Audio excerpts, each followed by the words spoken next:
सुस्वागतम. घरोघरी मातीच्या चुली मालिकेच्या आजच्या पहिल्याच भागामध्ये आपण पाहणार आहोत की आता रणदिवेचं घर असतं आणि दीपा ही गणपती बाप्पा समोर आता अगरबत्ती ओवाळून गणपती बाप्पाची प्रार्थना करते आणि सर्व घरात धूप दरवळून आता दीपा ही बाहेर तुळशीची पूजा करत असते. तेवढ्यात हातात कलश घेऊन दीपाची मुलगी तिथे दीपाला हाक मारते आणि म्हणते की आई, आज तरी तुम्हाला रांगोळी शिकवणार आहेस ना? तर दीपा म्हणते तुला शंका का आली? तर आता लगेचच दीपा म्हणते की नाही, आज मला कुणी जरी हाक मारली ना तरी अगोदर रांगोळी. तर लगेचच दीपा आता तिच्या मुलीला रांगोळी काढू लागते. ती दीपाची मुलगी म्हणते की आई, रांगोळी का काढायची? दीपा म्हणते की अगं, रांगोळी काढली तर ती सुंदर दिसते आणि येणाऱ्या जाणाऱ्याचं मन प्रसन्न करते. तर आता रांगोळी काढताच दीपा म्हणतात की ही रांगोळी म्हणजे आपलं कुटुंब आणि हे ठिपके म्हणजे आपण त्यातील सदस्य. तर आता लगेचच दीपा म्हणते की आता आपण या रांगोळीमध्ये रंग भरूयात. तर दीपाची मुलगी म्हणते ते कसं? तर दीपा म्हणते की आता अगोदर आपण आजी आजोबापासून सुरुवात करू. तर आता दीपाची सासू आणि सासरे हे सकाळीच उठतात. तर आता दीपाची सासू उठून डोळे घट्ट मिटून आता त्या लहानपणीच्या त्या कुटुंबाच्या फोटोसमोर येते. दीपा ही तिच्या मुलीला सांगत असते की आता आईंची कुटुंबावरती प्रचंड माया आणि त्याशिवाय आईंचे डोळेच उघडत नाही आणि दिवसही सुरू होत नाही. जेव्हा त्या आई ते फोटो बघतात तेव्हाच त्यांचे डोळे उघडतात. तर आता लगेचच दीपा ही रांगोळीमध्ये निळा आकाशी कलर आईला देते. त्यानंतर आता पुढचा नंबर कोणाचा अशी दीपाची मुलगी विचारते. तर लगेच दीपा म्हणते की सारंग काकांचा. तर आता दीपा ही गुलाबी रंग शर्वरी आत्याला देते. तर आता दीपाची मुलगी म्हणते की आई, माझा कलर कोणता? तर दीपा म्हणते तुझा फेवरेट कलर पर्पल कलर. तर आता शेवटी दीपा म्हणते की केशरी रंग हा तुझ्या बाबांचा. तर आता लगेचच दीपाची मुलगी म्हणते की म्हणजे बाबांना तू सूर्याचा कलर देणार का? दीपा म्हणते की जसं सूर्य सर्वांना प्रकाश देतो तसेच तुझे बाबा आजूबाजूंना असणाऱ्या सर्वांचा विचार करतात, म्हणून त्यांना सूर्यासारखा केशरी रंग. तर लगेचच दीपाची मुलगी म्हणते की तरीसुद्धा आजी म्हणतेच माझा ऋषिकेश म्हणजे जगाचा मित्र आहे. आता इकडे ऋषिकेश आणि सारंग हा त्यांच्या कारमधून रस्त्याने येत असताना अचानक समोर एक माणूस पडलेला असतो. तर गाडी थांबवत सारंग म्हणतो की याला काय झालं? आणि गाडीतून उतरून सारंग त्या माणसाजवळ येतो आणि म्हणतो की अरे दादा, काय झालं? तर तो माणूस मोठ्याने ओरडताचा सारंगला धरतो. तर 2-3 गुंड तिथे पळत येतात आणि सारंगला पकडतात. तर तेवढ्यात गाडीचा दरवाजा उघडून ऋषिकेश हा त्या गुंडांकडे येऊ लागतो. तेव्हा ते गुंड ऋषिकेशला बघतात. तर आता समोर येत ऋषिकेश म्हणतो काय हवंय तुम्हाला? तर तो माणूस म्हणतो की हा माझा पूल आहे आणि माझ्या बापाच्या परवानगीशिवाय तुला हा पूल ओलांडता येणार नाही. इकडे आता एक भरदरी वेशातला माणूस आता धोतर नेसून आता बाजार समितीत आलेला असतो आणि आतमध्ये येताच तो लगेचच त्या ऑफिसरला म्हणतो की मी सर्व लिस्ट घेऊन आलोय, ही सर्व भाज्यांची लिस्ट आहे आणि ताबडतोब यावरती शिक्का मारा आणि सही करा. सर्व भाज्या 1200 रुपयात. तर लगेचच त्या समितीचा ते ऑफिसर म्हणतात की अगोदर रणदिवेंना येऊ द्या आणि मग ते काय ठरवतील तीच पूर्व दिशा. तर आता तो माणूस म्हणतो की तो रणदिवे आज काय बाजार समितीत येत नाही वाटतं. त्याचा तो कुलदीपक ऋषिकेश आहे तरी कुठे? तर बाकीचे लोक आता इकडे तिकडे एकमेकांच्या तोंडाकडे बघू लागतात. तर आता एक माणूस म्हणतो की यावेळेस सुद्धा विखे पाटील आणि रणदिवेमध्ये तुंबळ जंगी युद्ध आहे मग वाटतं.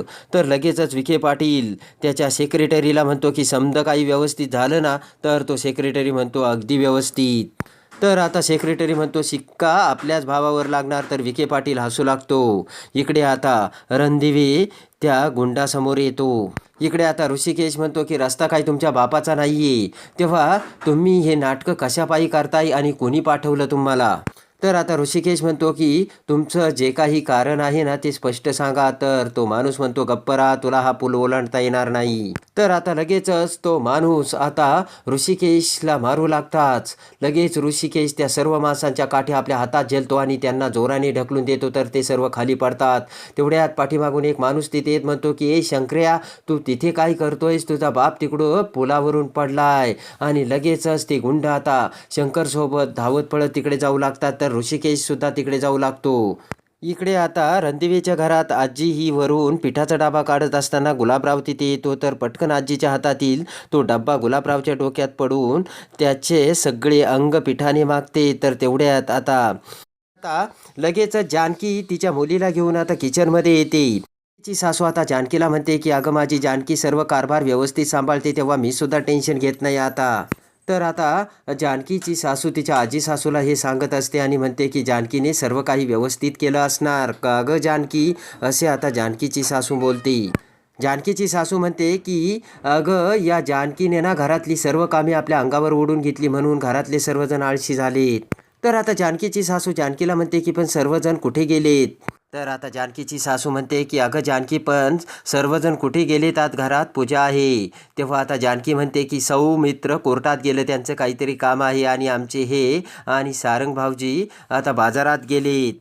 इकडे आता शंकरचा बाप आता पुलाच्या खाली असलेल्या पाण्यात पडलेला असतो आणि गाळात फसलेला असतो. तर लगेचच ऋषिकेश तिथे येतो आणि एक भला मोठा दोर आता त्या पुलाच्या खाली त्या पाण्यात त्या शंकरच्या बापाला वाचवण्यासाठी खाली टाकतो. तर आता तो गाळात फसला असल्यामुळे आता बाहेर त्याला येता येत नसते. तेव्हा ऋषिकेश एक आयडिया करतो आणि त्या सर्व माणसांजवळ दोराचे एक टोक देतो आणि लगेचच पळत येऊन त्या पुलाखाली दुसऱ्या दोर घेऊन आता उडी मारतो. आणि पटकन आता उडी मारताच ऋषिकेश आता त्या शंकरच्या बापाला आपल्या हातात पकडतो आणि पाठीमागून आता ते सर्व लोक ऋषिकेशला दोराला धरून वर काढत असतात. पण त्याच वेळेस त्या लोकांच्या हातातून दोर सटकतो आणि पुन्हा ऋषिकेश सोबत तो शंकरचा बाप आता त्या पुलामध्ये पाण्यात पडतो आणि दोघेही आता पाण्यात बुडालेले असतात. तर मोठ्याने सारंग दादा असे ओरडतो. इकडे आता बाजार समितीत विखे पाटील आता म्हणतात की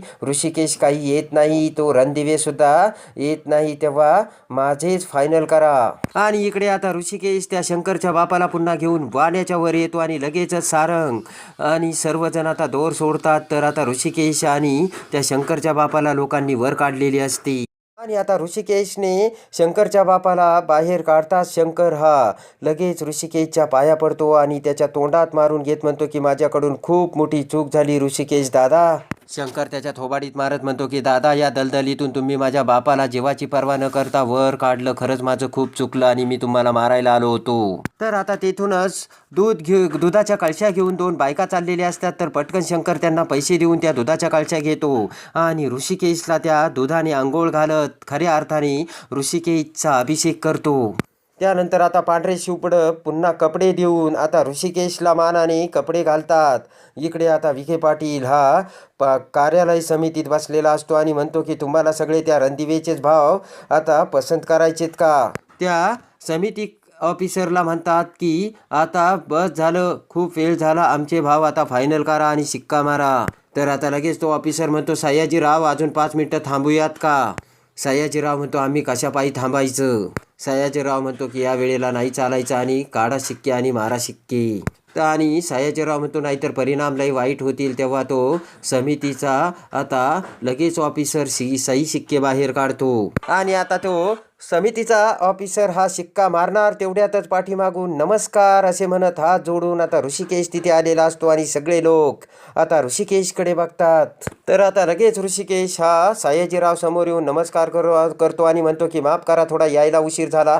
त्याचं कारण असे की थोडा अंगावर चिखल उडाला होता, पण ज्याने तो चिखल उडवला होता ना त्याने तो साफ करून दिला, हे विशेष. ते ऐकून आता सयाजीला मोठा धक्का बसतो. ऋषिकेश म्हणतो माझा तर विश्वास आहे या जगात वाईट लोकांपेक्षा चांगल्या लोकांची संख्या जास्त आहे. ऋषिकेश म्हणतो आता हेच बघा ना, मला यायला एवढा उशीर झाला तरी तुम्ही सौजन्याने माझी वाट बघितली आणि यालाच तर सहकार म्हणतात. आणि लगेच सारंगकडून फाईल घेत म्हणतो की यात आम्ही सिलेक्ट केलेले बाजारभाव आहेत. तर आता समिती कार्यालयातील ते ऑफिसर ऋषिकेशने दिलेले बाजारभाव आणि सयाजीरावचे बाजारभाव यांची तुलना करू लागतात. आता जानकीचा सासरा चष्मा बघत असतो. एवढ्यात जानकी तिथे येत म्हणते की बाबा हा घ्या तुमचा चष्मा. आणि जानकी ही आता तिच्या सासऱ्याच्या पाया पडते. तेव्हा आता लगेचच जानकीला तिचा सासरा आशीर्वाद देतो आणि म्हणतो की अगदी मनकवडी आहे तू. तर जानकी म्हणते की मला आता इथे 8 वर्ष झाले, तेव्हा सगळ्यांच्या सवयी माझ्या पाठ झाल्यात बाबा. तर आता जानकीचा सासरा म्हणतो की बरोबर ना सुमित्रा. तर आता जानकीची सासू म्हणते अगदी बरोबर. सुमित्रा लगेच तिच्या सासूला म्हणते की माझी सून अगदी तशीच गुणाची आहे बरं का, म्हणून मी घराच्या चाव्यासुद्धा तिच्याकडे दिल्यात. सुमित्रा म्हणते माझी जानकी घराची सर्व जबाबदारी समर्थपणे पार पाडते. तर आता लगेचच सुमित्राची आई म्हणते की माझंच बघा ना, मी सुमित्राची आई असूनसुद्धा नानासाहेबांच्या दारात म्हणजे जावयाच्या दारात पडून राहणं मला शोभत नाही म्हणून इकडे आले राहायला.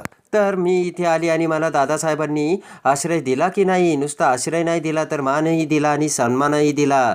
मित्राची आई हे सांगत असताना आता जानकीची मुलगी तिची आता हुबेहूब नक्कल करत असते. ते बघून आता लगेच जानकी ही तिच्या मुलीचा कान पिरगाळते. ते ऐकून दादासाहेब म्हणतात की आई आता उपकाराची भाषा पुरे. अहो आता किती वर्ष झाली, आमचं लग्न झाल्यापासून तुम्ही याच घरात आलात.